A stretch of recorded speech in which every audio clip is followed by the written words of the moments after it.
paano nga ba mag sealer, paano nga ba mag top coat, or paano magduko kahit wala ka pong kompresor, no, na may kasamang spray gun na hindi po balat suwa kung gagamit ka po ng roller brush. So dito mga paps, no, ito po ay nire-recommenda ko sa iyo, hindi po ito kasama sa sponsor mga paps, no. Trip ko lamang po ito na i-recommenda sa inyo kasi napakaganda po ng outcome ho ng finishing nito. So ito mga paps ang Woolmax. Ayan. So napaka diferensyado niya po talaga sa isa or sa ibang roller brush na ordinary lang. So at makikita nyo talaga yung pagkakaiba ng dalawang roller, no, yung sa ordinary tapos itong Woolmax. At ito po yung ginamit ko mga paps sa pagtapot po dito, pati po sa pag-sealer po nito. At ito po yung pinaka finishing nya. Ayan ho yung outcome po ng ating ginawa hong varnishing dito sa pinto. At ito mga paps, ito po yung may guhit na roller. Ito po yung ginagamit para dyan sa walling, sa metal, or kahit sa ano pa. Ayan po yung gagamitin mga paps.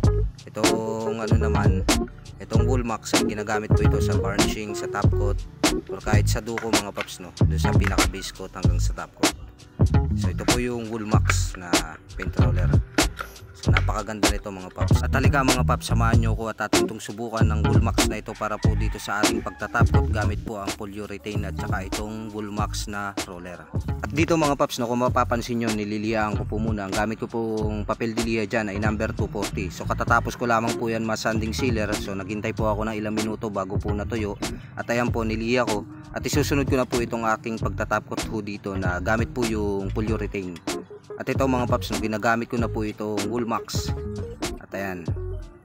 So ang gagawin po natin dito mga paps sa ating pagtatop coat or ating technique na gagawin po dito, no, sa pagtatop coat po gamit po itong Woolmax at itong polyurethane na ating ginamit po na pang top coat dito.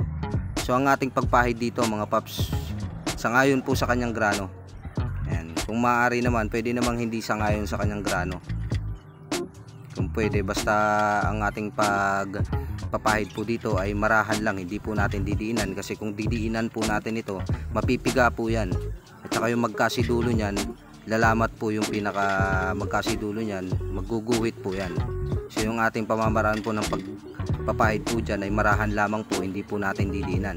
At ayan, patapos po natin yung ma-first coat. So bali yung dinemo ko lang po dito mga paps yung pinaka front po ng door, no, kasi yung likod niyan ay tapos na po natin ma-top coat. At ayan, ang ating pong gagawin dito mga paps ay dalawang coating lang po ito ng ating top coat po rito. So maghihintay lamang po tayo ng 5 minutes bago po natin itong i-second coat gamit po itong ating roller na Woolmax.